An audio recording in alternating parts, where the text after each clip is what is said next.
Foi uma rebelião sangrenta. Milhares foram mortos, florestas incendiadas.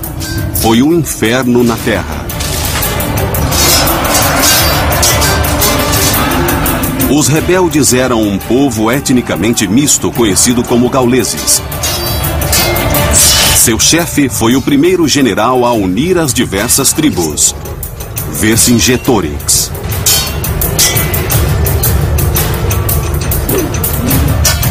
Seu oponente foi um dos generais mais famosos e cruéis da história antiga, Júlio César.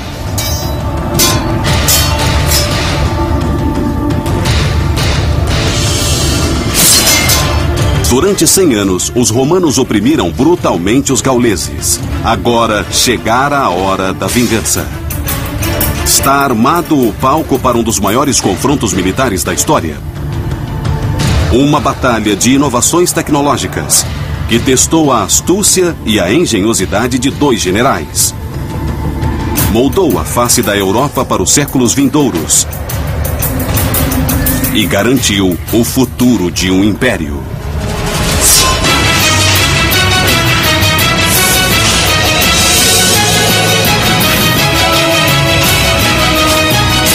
Batalhas antes de Cristo, o grande cerco de César.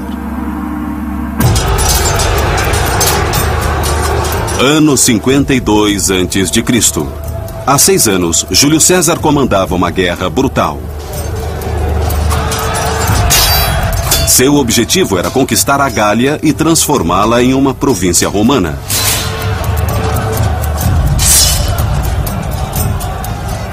Quando César conseguiu dominar a Gália em 58 a.C., a República Romana já havia se expandido até o norte da África. Grécia, Sicília, Córcega, Sidônia e Espanha.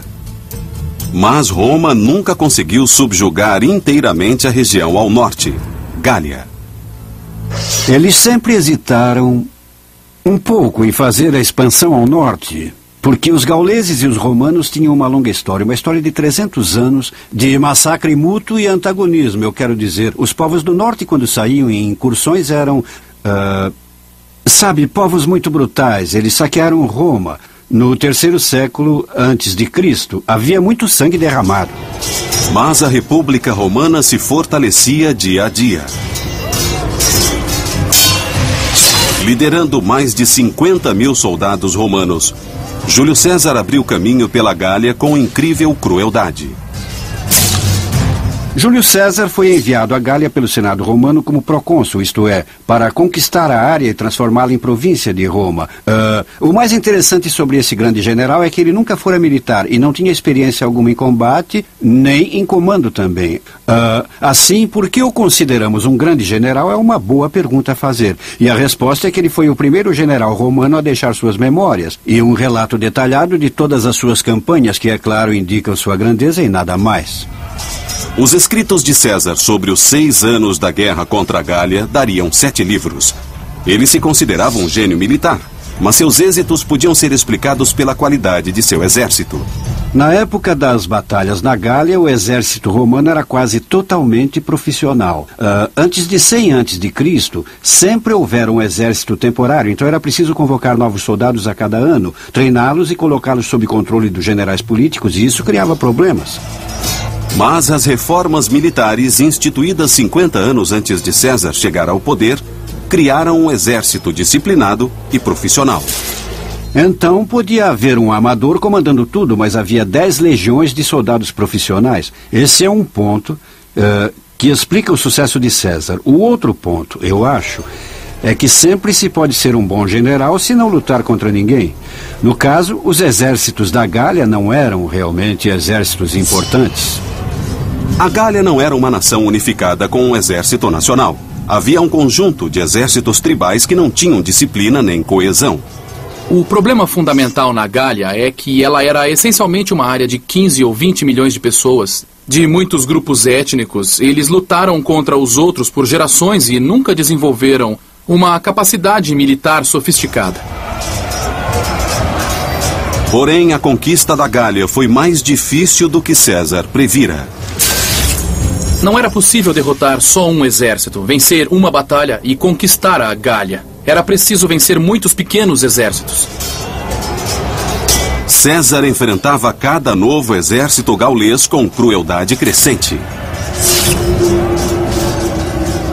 César comandou alguns massacres horrendos, típicos da brutalidade romana, para deixar claro que era ou a amizade romana ou o terror romano.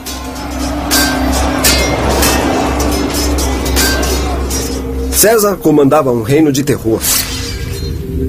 Ele destruiu aldeias inteiras, matou todos nelas. E depois foi para a próxima, absolutamente brutal.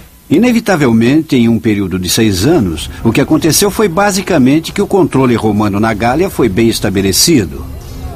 Mas, por baixo da superfície, havia um espírito fervente de ódio pelos romanos e um espírito de revolta, só esperando por um líder que o dirigisse.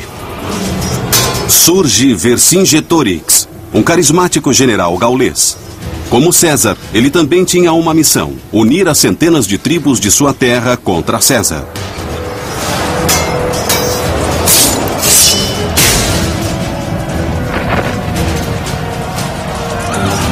Vercingetorix era um adversário valoroso para César. Quando jovem, ele treinara e lutara ao lado das legiões romanas. Vercingetorix foi de fato um cavaleiro do exército de César antes das guerras gálicas. Ele sabia como o exército romano funcionava, conhecia sua força, conhecia as fraquezas. Ele era a pessoa certa, na hora certa, para enfrentar César. Vercingetorix teve a ideia de que talvez essa fosse a hora certa para os gauleses finalmente se unirem. Não esta ou aquela tribo, mas todos. E se ele pudesse provocar uma fagulha, e então um ataque aos romanos tivesse êxito, o que poderia acontecer é que, nesse momento, todas as principais tribos da Gália se reunissem e resistissem ao domínio romano, derrotando César e expulsando os romanos. Era isso que ele tinha em mente. Seu plano de provocar César deu certo. Vercingetorix foi com mais de 70 mil soldados até a cidade romana de Orleans e deu a César um pouco de seu próprio remédio. Ele caiu sobre a cidade como um leão sobre um coelho. Queimou a cidade, massacrou e matou todas as pessoas. Os gauleses mataram mais de 5 mil homens, mulheres e crianças. Vercingetorix mandou uma mensagem clara a César. Os gauleses não tolerariam mais a brutalidade do general romano. Esse foi o estopim da revolta. Isso foi um acontecimento simbólico que instigou todos os gauleses contra Roma. Foi isso que ele tentou fazer. Teve um pensamento estratégico muito bom e funcionou. Não havia mais volta para Vercingetorix.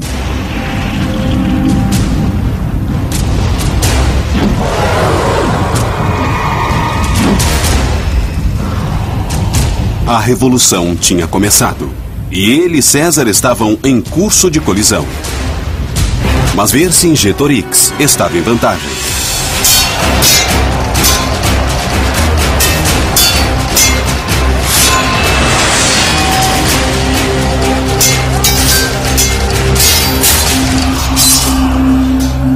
Logo ele conseguiu mais vitórias. Ele tinha um grande exército às suas ordens e sabia usá-lo. De repente ele ficou incontrolável.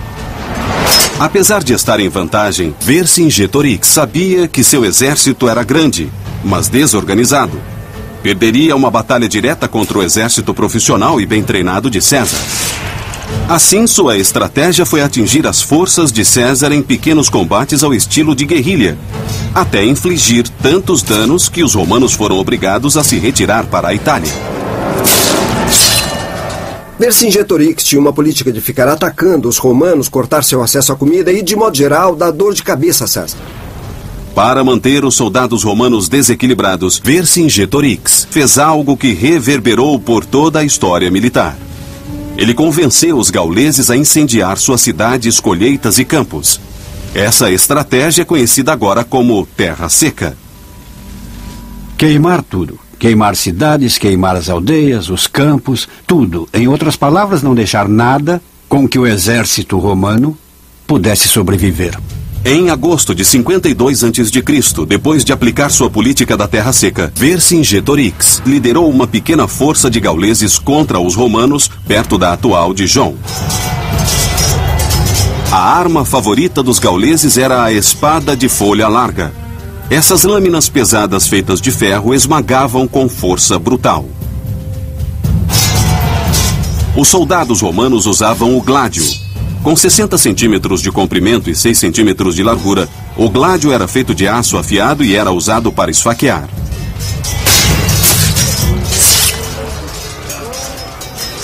Depois de lutar por várias horas em Dijon, Vercingetorix, no verdadeiro estilo bater e correr, recuou e retirou suas forças. A estratégia dos gauleses parecia bem-sucedida. Depois de Dijon, César se dirigiu para a fronteira italiana. Vercingetorix perseguiu-o, tentando impedir que César chegasse a Roma e conseguisse reforços.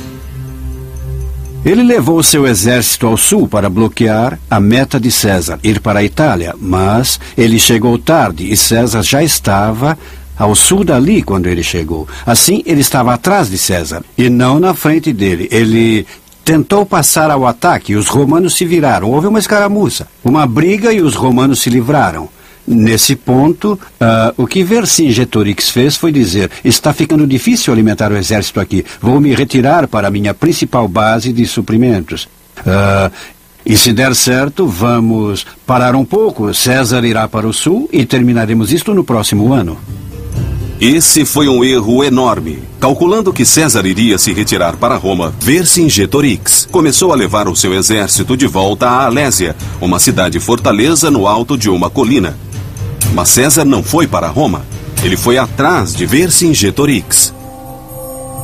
O que César fez, em vez de ir para a Itália, foi dar meia volta, matar os homens da retaguarda e perseguir os gauleses até a Alésia. Quando César atacou a retaguarda gaulesa, Vercingetorix e o resto dos gauleses fugiram para a pequena cidade murada de Alésia. Dias depois, os 50.000 homens de César cercaram a cidade. Isto é, os reforços não paravam de chegar. Um total de 10 legiões romanas de repente cercaram Vercingetorix. Ele deve ter pensado consigo mesmo: por que é que eu fui me enfiar aqui? Vercingetorix tivera sucesso na guerrilha contra César, mas estava cercado. E a pequena vantagem dos gauleses desaparecera completamente. Esse era o tipo de batalha de César, e ele iria realizar uma das operações de cerco mais fantásticas que o mundo antigo presenciou.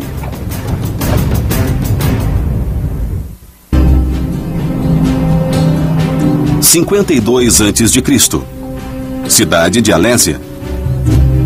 O comandante romano Júlio César e mais de 50.000 soldados romanos cercaram 70.000 gauleses e o líder revolucionário Vercingetorix dentro da cidade. Alésia era importante porque era a última fonte de resistência. Era o último ponto militar que impedia o controle de Gália pelos romanos. Alésia é a cidade moderna de Alys-en-Rhin, localizada na França. A cidade tinha 8 quilômetros de diâmetro e era rodeada por uma pequena muralha com 2 metros de altura. Habitada por 10.000 homens, mulheres e crianças, Alésia ficava em uma colina, 450 metros acima de um vale, por onde passavam 2 pequenos rios. Um círculo de colinas rodeava a cidade. Ela era bem protegida e dava aos gauleses uma forte posição defensiva. Mesmo assim, César decidiu sitiar Alésia em uma campanha militar ímpar na história. A forma de cerco criada por César foi muito engenhosa e eu não posso achar ninguém, nem nenhuma fonte que diga que as técnicas de cerco que ele usou foram usadas antes. O exército de César possuía a tecnologia de cerco mais sofisticada da época. Estavam equipados com uma catapulta chamada de onagro, conhecida por ter um forte coice e capacidade de lançar um projétil de 45 quilos a 350 metros. Os romanos também usavam o balista, que em latim significa lançador de pedras. O balista lançava projéteis a quase 90 metros. Cada legião romana estava equipada com 30 deles. Mas sitiar significa mais do que só atacar com armas de alta tecnologia. César sabia que o movimento tático correto em Alésia não era um ataque total. Em vez disso, César acreditava que para vencer a batalha não devia tentar expulsar os gauleses, mas matá-los de fome. César decidiu construir uma muralha de 16 quilômetros ao redor de Alésia para aprisionar os gauleses dentro de sua própria cidade. O que Vercingetorix pensava ser um porto seguro revelou-se uma armadilha mortal. Primeiro, os soldados de César cavaram uma trincheira com 6 metros de profundidade e 6 metros de largura. A seguir, cavaram outra trincheira com 5 metros de largura e 3 de profundidade, que podia ser inundada. Depois, cavaram outra trincheira seca. Por fim, começaram a trabalhar em uma muralha com 3 metros de altura, completa, com torres de vigia a cada 70 metros. Chamaram isso de circunvalação. Colocaram uma muralha ao redor da cidade. Essencialmente, colocaram muitos milhares de pessoas na prisão. O propósito disso era, é claro, garantir que ninguém na cidade pudesse sair. Eles podiam sair de sua própria muralha, mas só para ficar presos entre a muralha romana de madeira e a sua muralha. Era a primeira barreira. Essa não foi a primeira vez que César demonstrou dominar a tecnologia. 3 anos antes, em 55 a.C., 400 mil alemães procuravam novas terras e cruzaram o Reno para se fixar na Gália. César imediatamente enviou uma mensagem brutal e mandou 50 mil soldados com ordens de massacrar os alemães. O que ele fez a seguir foi horrível e tecnologicamente avançado. César iniciou a proeza de engenharia que ele acabaria fazendo em Alésia. Ele construiu uma ponte suspensa com 120 metros de comprimento e 12 metros de largura sobre o rio Reno para poder expulsá-los para a Alemanha e depois persegui-los. Depois de cruzar o rio, César arrasou os campos sem piedade. 430 mil pessoas, homens, mulheres e crianças, sem sobreviventes. No ato deliberadamente calculado de ataque político pensado para mandar uma mensagem clara para os outros povos. Apesar da brutalidade, a travessia do Reno foi um admirável avanço da engenharia do mundo antigo. Ele construiu a ponte em 10 dias. Foi incrível. Ele construiu com pilares, vigas e cabos. E o motivo de construir foi dizer aos alemães: vejam, o Reno não é uma barreira. Podemos pegá-los no momento que quisermos. Depois do massacre, César voltou à Gália e destruiu a ponte. Em Alésia, César usou a superioridade tecnológica romana para prender os gauleses dentro da cidade. O general gaulês Vercingetorix observava enquanto a muralha era construída. A muralha de 3 metros foi construída parcialmente com a terra tirada das trincheiras. Ela era encimada por proteção de madeira e torres se erguiam a cada 70 metros. No alto de tudo isso, colocaram pontas afiadas, que era uma versão antiga do arame farpado para o caso de alguém tentar escalar esse muro. E, exceto por algumas áreas que tinham barreiras naturais, essa muralha rodeava completamente a cidade. Foi uma corrida contra o tempo.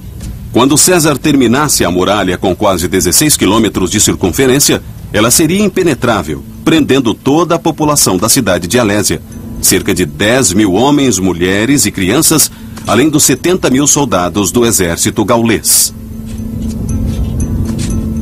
Vercingetorix tinha um pouco de carne e milho guardados em Alésia, mas isso não duraria muito. Os homens de César podiam entrar para roubar ou então comprar suprimentos, mas era mais fácil dizer do que fazer. Não esqueça, Vercingetorix tinha queimado quase tudo durante a campanha da Terra Seca.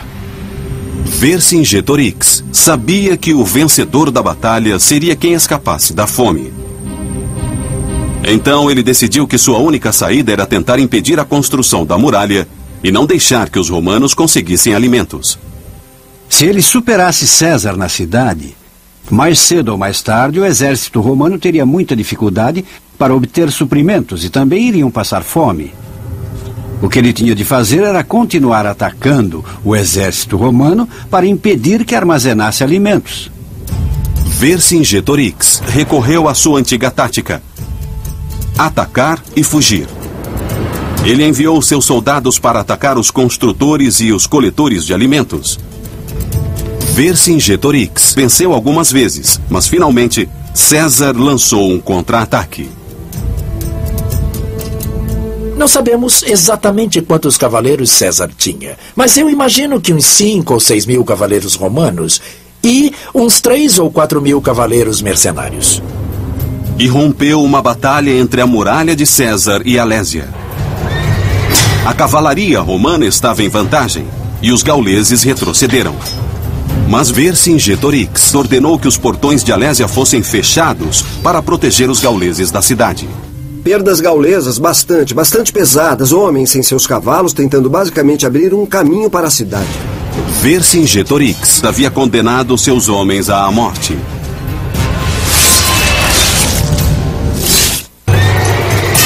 Em 52 a.C., o cerco de Alésia causou o primeiro derramamento de sangue. Uma luta de cavalaria foi mortal para os gauleses. Apesar de ganhar essa pequena luta, César decidiu aumentar as obras de construção do sítio e ordenou que mais trincheiras fossem cavadas, dispositivos antipessoais instalados e armadilhas mortais construídas. Armadilhas com pontas de madeira afiadas foram colocadas no fundo das trincheiras. Farpas de ferro foram espalhadas diante das muralhas para furar os pés dos soldados e as patas dos cavalos. Havia fossos inundados, árvores derrubadas para criar obstáculos, e cobrindo tudo isso havia todas as armas de mão que eles tinham. Havia flechas, havia atiradeiras, projéteis, e eles podiam literalmente atear fogo em toda uma zona de impacto. Depois de apenas 5 semanas, a muralha de 16 quilômetros equipada com armadilhas, obstáculos e armas estava quase completa. O general gaulês Vercingetorix foi forçado a uma manobra corajosa. Ele enviou os 15 mil homens de sua cavalaria para percorrer a Gália e recrutar reforços com as outras tribos gaulesas. Embora pareça um bom movimento, pense um pouco sobre isso. Ele havia tido muito sucesso provocando César, atacando-o, não o deixando ir a nenhum lugar, não o deixando coletar alimentos. Mas ele desistiu disso tudo e disse, sem trocadilho, mandem a cavalaria. Vercingetorix mudou seu método tático e deixou que os romanos, em essência, construíssem as obras de sítio e alimentassem o exército. A decisão de pedir ajuda em vez de continuar a perturbar os soldados romanos foi uma decisão militar crucial. Se a cavalaria fosse atacada ou se as outras tribos não respondessem, o exército de Vercingetorix estaria condenado. Bom, sem a cavalaria, para ser enviada para atacar o exército romano, eles podiam construir as obras de sítio rapidamente, o que fizeram. O mais importante ainda é que agora podiam coletar alimentos. E isso César entendeu claramente. O que ele fez? Ele ordenou que seus subordinados coletassem um suprimento de grãos para 30 dias. Mas César sabia que se a cavalaria gaulesa voltasse com reforços, os romanos poderiam ser derrotados. Para se defender, César decidiu construir outra muralha, a cerca de 360 metros da primeira. A primeira muralha de César mantinha Vercingetorix dentro. A segunda manteria os reforços fora. Mas também continha 50 mil soldados romanos que tinham de acampar entre as duas muralhas. Fora dessa muralha de circunvalação, ele construiu uma segunda muralha de contravalação, que em latim é contrária. E essa muralha tinha 32 quilômetros. Assim, havia uma muralha dentro de uma muralha e uma cidade no meio, como se fosse, olhando de cima, como um bolo em camadas. Sem a cavalaria para perturbá-los, os romanos não tiveram dificuldade na construção da segunda muralha. Ela não tem vazios, exceto por uma pequena seção na base do Monte Ria, perto do local em que 2 rios cortam o vale. Com a construção chegando ao final, todos começaram a perceber que a arma que iria vencer ou perder a guerra era a comida. César sabia que assim que o resto dos gauleses chegassem, ele não poderia mandar seus homens coletarem alimentos. Enquanto isso, dentro da cidade, Vercingetorix controlava pessoalmente as rações de carne e milho.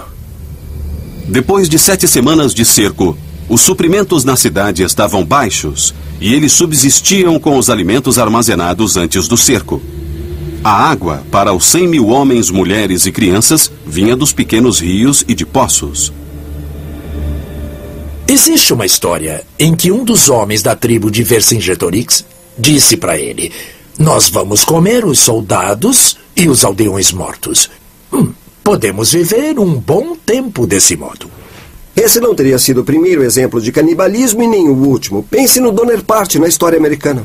Os livros de história antiga sempre chamaram os gauleses de bárbaros.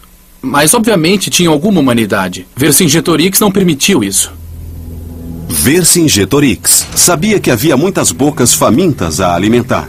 Ele criou um plano na esperança de salvar algumas mulheres e crianças.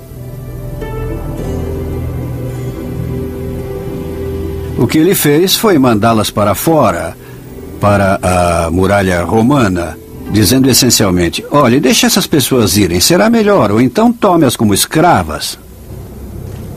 César rejeitou a oferta. Seus homens estavam à beira da fome, porque a terra ao redor de Alésia havia sido queimada por Vercingetorix. Ele não teve compaixão pelas mulheres e crianças gaulesas que tiveram de voltar à Alésia.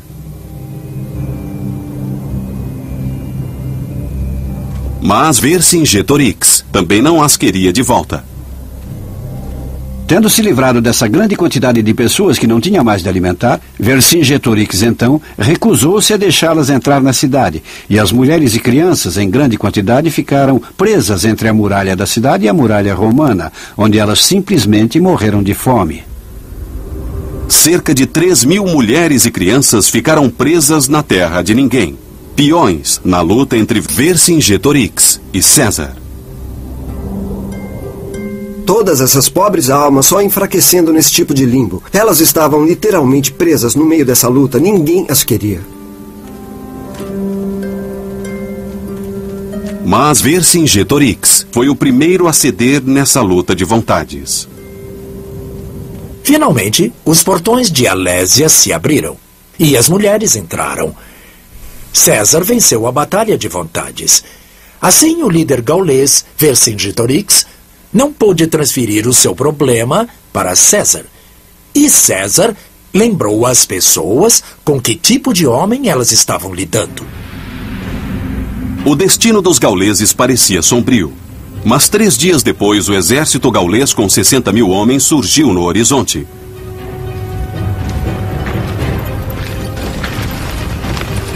Eles eram liderados por Comminus, um velho conhecido de César. Comminus tinha sido aliado de César no começo das guerras gálicas. Vercingetorix também havia lutado com César. Então era mesmo uma traição que César tivesse de enfrentar esses homens.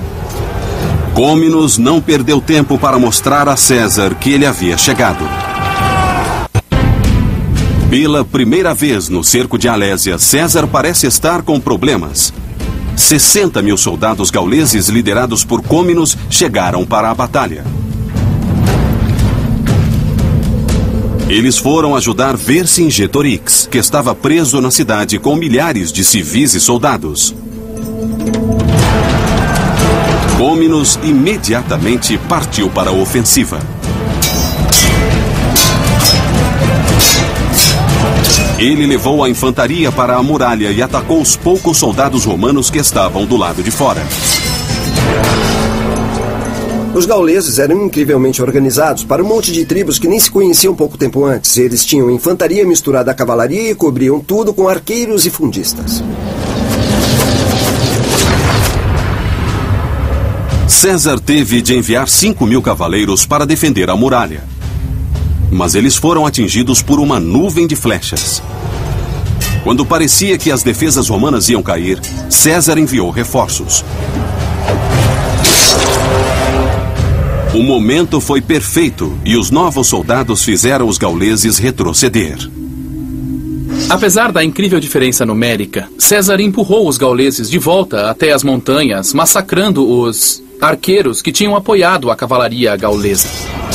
A luta durou até o pôr do sol. E os romanos saíram vitoriosos. O primeiro ataque gaulês terminou em desgraça. A batalha era quase deles. Eles tinham 4 vezes mais soldados e não conseguiram derrotar César. Isso não era um bom prenúncio. Mas Vercingetorix não ia desistir tão fácil. De algum modo, ele conseguiu se coordenar com Côminos para lançar um ataque noturno contra as posições romanas. Sabemos pouco sobre como Côminos e Vercingetorix conseguiam se comunicar um com o outro. Talvez tivessem espiões que se esgueirassem, mas na batalha, duvido que se comunicassem. Era puro caos.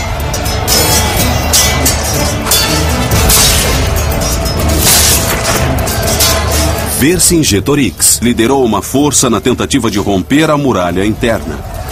Côminos e seus homens tentaram escalar a muralha externa. Uma terceira força gaulesa, também no exterior, tentou romper a muralha externa do outro lado da cidade. Os gauleses estavam aprendendo e tentavam diferentes táticas. Dessa vez, eles tinham a escuridão ao seu lado. Eles tinham escadas e ganchos para escalar as muralhas. Infelizmente para os gauleses, César ainda tinha uma boa vantagem. Do alto da torre de sítio, ele poderia ver facilmente o que os gauleses faziam.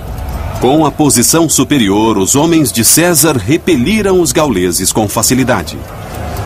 Eles estavam lançando flechas e também tinham um grande suprimento de pedras e varas afiadas. Eu não gostaria de alguém 3 metros acima de mim jogando pedras na minha cabeça. Eles tentavam encher os fossos e valas e, ao mesmo tempo, as pessoas jogavam objetos perigosos sobre eles.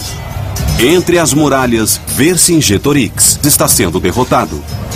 Do outro lado da cidade, as obras de sítio de César estão funcionando.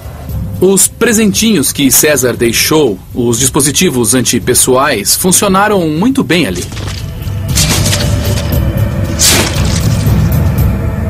Os homens não podiam dar um passo sem cair 3 metros sobre uma ponta ou prender a perna em um gancho. O sítio bem planejado da cidade estava derrotando os gauleses. Côminos estava apanhando no exterior. Vercingetorix estava apanhando no interior. Os dispositivos antipessoais matavam os gauleses à torta e à direito. E todos recebiam uma chuva constante dos romanos que jogavam lanças e flechas sobre os soldados gauleses. Ao amanhecer, todas as forças gaulesas, dentro e fora das muralhas, foram obrigadas a retroceder. Mais uma vez, César venceu. Isso estava deixando Côminos e Vercingetorix loucos. Eles tinham 3 vezes mais homens, mas gastavam a maior parte do tempo tentando cruzar os fossos e sendo mortos pelos romanos. César era como um mestre no jogo de xadrez. Ao aprisionar a Lésia e depois construir a segunda muralha para repelir os reforços gauleses, ele neutralizou a vantagem numérica que os gauleses tinham. Incrivelmente genial. 5 dias se passaram. A fome estava derrotando os gauleses. Desesperados, eles tentavam descobrir como vencer os romanos. Tinham sido derrotados 2 vezes, mas tinham de fazer algo. As pessoas no interior estavam além da falta de comida. Finalmente, os gauleses descobriram o ponto fraco na muralha romana perto do Monte Ria. Por causa do rio Oze, César não fechou completamente a muralha externa. Côminos pretendia usar essa passagem.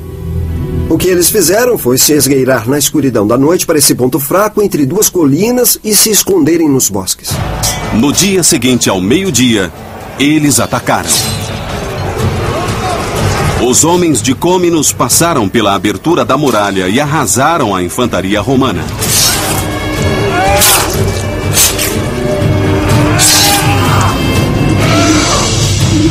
Em outro local, uma segunda força gaulesa tenta romper a muralha. A segunda força gaulesa começou a vencer a muralha. Os romanos simplesmente estavam ficando sem objetos para jogar neles. Ao mesmo tempo, Vercingetorix atacou do interior.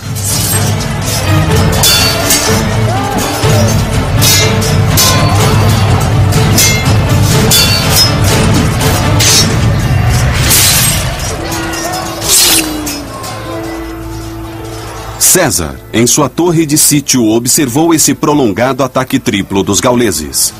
Os historiadores debatem se César era mesmo um grande estrategista. Mas o que ele fez nessa batalha final foi como reger uma grande orquestra. César decidiu mandar 3.600 homens para reforçar as defesas na brecha da muralha. Ele ordenou que reforços da cavalaria dessem a volta para o lado noroeste para proteger o ponto fraco, mas ao mesmo tempo os gauleses enviaram mais de 20.000 homens para a falha na muralha. Mas veja bem, 20.000 homens não vão ajudar muito quando eles têm de passar por um espaço bastante apertado entre dois rios, enquanto são atacados dos dois lados por legionários e tem pela frente um fosso e uma muralha.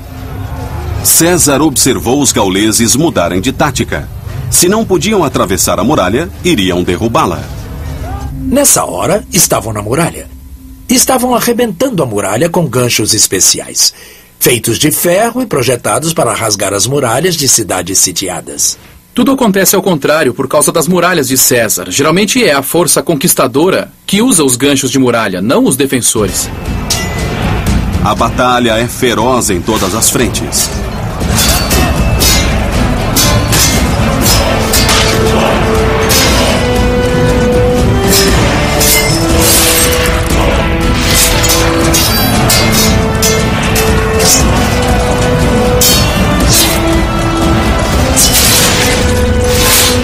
César finalmente toma a situação nas próprias mãos e lidera pessoalmente mais 2.400 homens.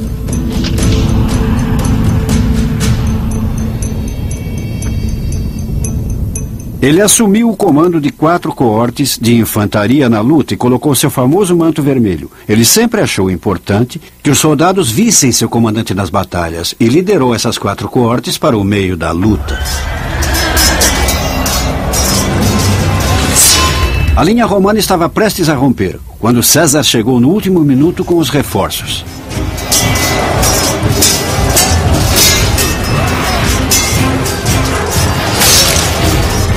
E ali estava ele atacando os gauleses com seu gládio, massacrando-os totalmente.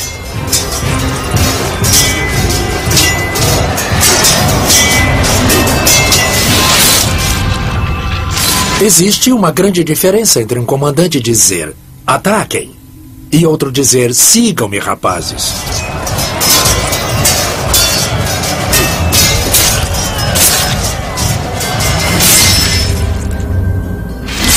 Patton usava um manto vermelho só por causa de César. Depois de César chegar ali, os legionários romanos deixaram de lado todas as pedras, lanças e objetos que estavam jogando à distância e pegaram as espadas e só atacaram os gauleses.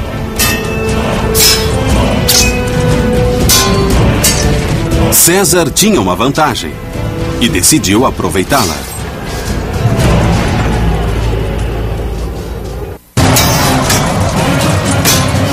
Com mais de 2 meses do cerco de Alésia, Júlio César, usando seu famoso manto vermelho, liderava seus homens em batalha contra os gauleses.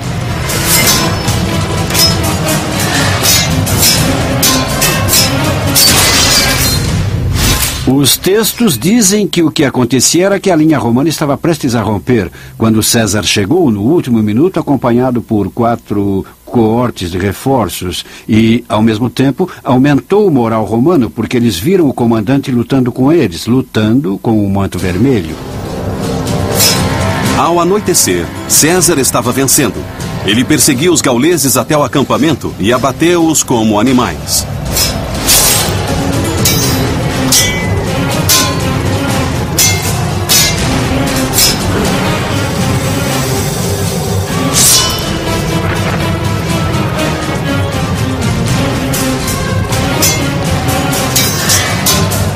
Apesar da derrota iminente, Vercingetorix continuou a lutar. Sua estratégia de unir as tribos gaulesas para lutar contra a opressão romana fracassara. Vercingetorix logo percebeu a derrota.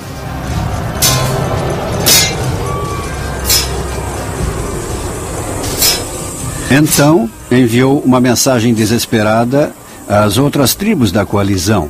E depois de 1 ou 2 dias, uma a uma, como tinham feito tantas vezes no passado, elas começaram a voltar para seus territórios tribais. Até mesmo Vercingetorix entendeu que o jogo havia acabado. E foi ele quem tomou a iniciativa de abrir as negociações com os romanos. César era famoso por massacrar tribos inteiras. Mas, inesperadamente, depois dessa batalha, ele decidiu poupar os guerreiros gauleses. César foi muito tolerante. Muito fora do comum para um homem que era famoso por aniquilar tribos inteiras. Talvez ele sentisse que, para manter os rebeldes calmos, teria de mudar de tática. Não sei, talvez ele até tivesse um novo respeito pelo modo como lutaram as batalhas. Mas é claro, Vercingetorix tinha começado isso. Ele tinha que se tornar um exemplo. 2 de outubro de 52 a.C. Depois de quase 2 meses de luta, Vercingetorix finalmente se rendeu. Vercingetorix pôs sua melhor armadura, passou pelo portão e foi direto a César. E aos milhares de romanos atrás dele. Dá para imaginar a cena. Ali estava o homem que ousara desafiar César, ficando face a face com ele.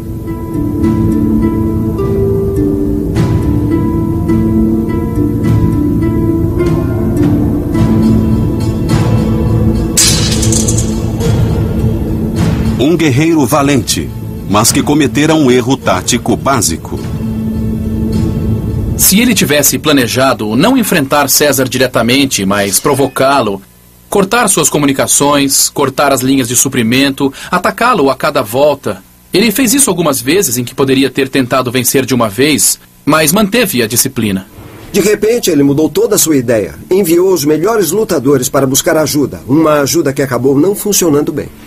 É fascinante. Ele manteve a estratégia original bem até o momento em que estava vencendo e aí, por algum motivo, mudou de estratégia. Isso lhe custou tudo. Embora muitos dos gauleses fossem libertados, Vercingetorix foi levado a Roma e executado. Bom, existe uma história para a qual não existe muita evidência de que em um dos triunfos de César ele tenha sido estrangulado. Em praça pública. O mais provável é que tenha sido só executado em uma masmorra romana. Os romanos não tinham nenhum problema com execuções públicas, mas neste caso eles queriam escapar daquilo a que chamavam o fogo gaulês, do homem que temiam que incendiasse os gauleses. César passou todo o inverno extinguindo as cinzas da rebelião. Roma não precisaria lutar contra a Gália pelos 400 anos seguintes. Pode-se comparar César a William Tecumseh Sherman, famoso pela Marcha pela Geórgia. Em 1867, ele recebeu o encargo de romper a resistência dos índios no oeste. Ele usou as mesmas táticas: terra seca, massacre, remoção, fome, contra as tribos de índios americanos que César usou contra os gauleses, com o mesmo resultado. Ele venceu, e os índios americanos foram para as reservas. E aí se tornaram americanos. Alésia foi uma grande vitória pessoal para Júlio César, que naquele momento cercou e foi cercado. Mas o resultado dessa batalha foi mais do que material para os escritos de César. A Batalha de Alésia, a longo prazo, foi uma das coisas mais benéficas que aconteceram a toda a Europa, porque o que ela fez foi permitir a romanização completa de uma área enorme, do Reno até os Pirineus, o que hoje chamamos Europa Ocidental. Ela foi civilizada e organizada como uma província de Roma e depois tornou-se, sob o Império, Roma, essencialmente Itália. E a própria Roma chegou a um ponto em que os gauleses nem pensavam em si mesmos como outra coisa que não romanos. Alguns dizem que a campanha de César foi realmente um reino de terror. Mas em Alésia, ele usou táticas brilhantes para derrotar um grande exército gaulês que o atacava de 2 direções. O resultado foi que César não só destruiu os gauleses, ele uniu a terra que se tornaria uma parte importante da Europa Ocidental. E tudo isso foi possível, essencialmente, pelo gênio de Júlio César e pela derrota de Vercingetorix na batalha e no cerco de Alésia.